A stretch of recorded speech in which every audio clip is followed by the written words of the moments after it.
Anda masih di iNewsroom pemirsa, Presiden Prabowo Subianto menjelaskan pentingnya efisiensi anggaran di pemerintahannya.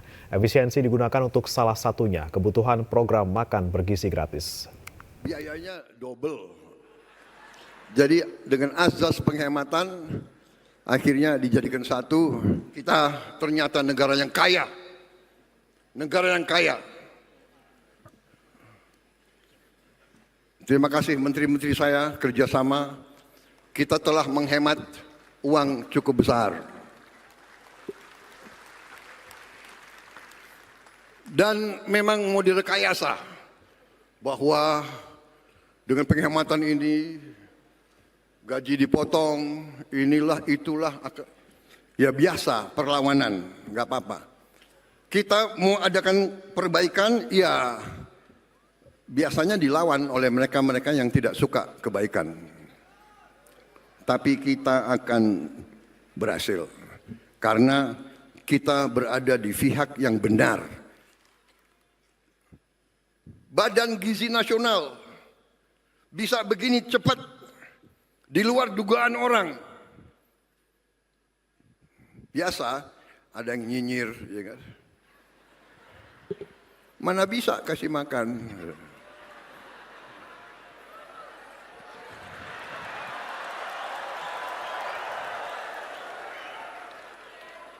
Mana bisa? Yang bentuk adalah Pak Joko Widodo.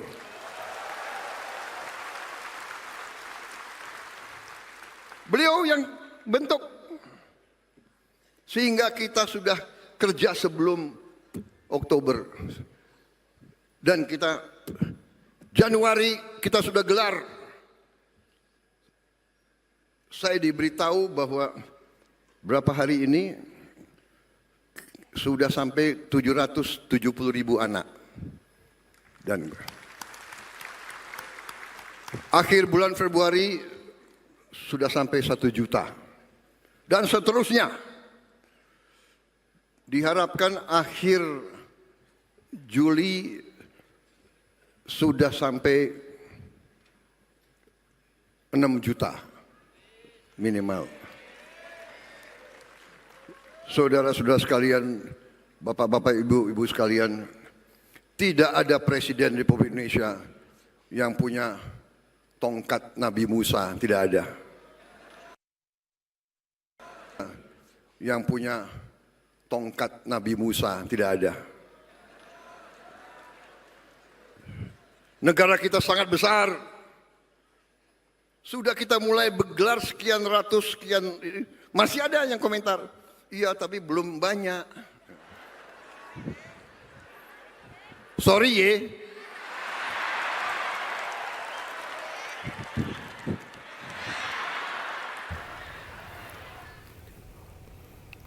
Presiden Prabowo juga menyebut bahwa demokrasi di Indonesia jangan bermusuhan, melainkan kawan seperjuangan untuk mengabdi pada negara dan rakyat Indonesia. Selain itu, bangsa Indonesia harus waspada terhadap pihak asing yang ingin memecah belah bangsa. Bahwa semua partai punya cita-cita yang sama. Semua partai di Republik ini ingin juga berbuat yang terbaik untuk rakyat Indonesia. Karena itu, dari sejak awal, dalam perjalanan ini, saya berpendapat bahwa demokrasi kita harus demokrasi yang khas Indonesia. Mungkin ada profesor-profesor didikan luar yang akan mencemoohkan saya. Bagi mereka-mereka itu, semua yang diajarkan dari luar itu benar adanya. Saya katakan belum tentu. Yang cocok untuk mereka belum tentu cocok untuk kita.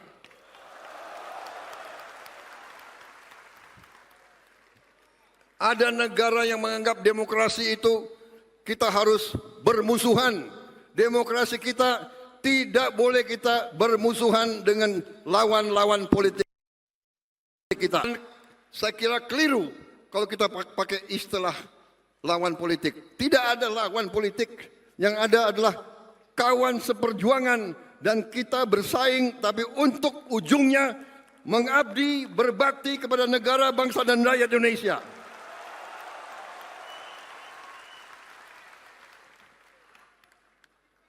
Itu keyakinan saya.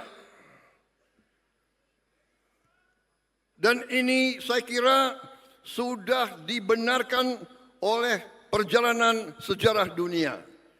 Hanya negara yang elitnya bisa kerjasama, negara itulah yang bangkit. Karena itu, satu, demokrasi kita harus khas. Demokrasi kita harus uji. Setelah bersaing, kita anggap pemilu pilkada itu pertandingan. Kita bersaing. Begitu ada yang menang, ada yang kalah, kita harus bersatu.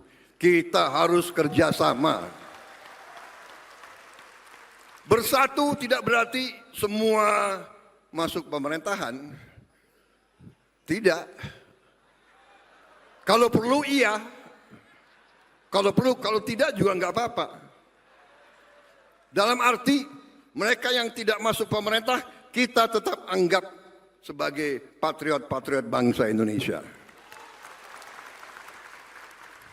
Mungkin mereka di luar, berarti mereka membantu kita. Mereka akan ngoreksi kita. Mereka akan memperbaiki kita. Mereka akan mengawasi kita. Kita harus mau diawasi. Kita harus mau dikoreksi. Kita harus mau dikritik. Saudara-saudara, tapi kritiknya yang benar. Jangan kritik berdasarkan dendam. Betul. Kita jaga Indonesia yang sejuk. Kita jaga Indonesia yang damai. Kalau ada yang dihasut-hasut atau mau menghasut, waspada. Ini saya katakan ulah kekuatan asing yang selalu ingin pecah belah Indonesia.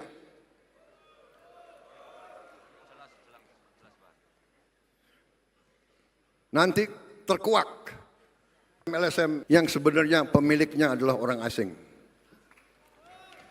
Perlu saya sebut namanya sekarang? Perlu? Enggak enak ada wartawan situ. Kisi-kisinya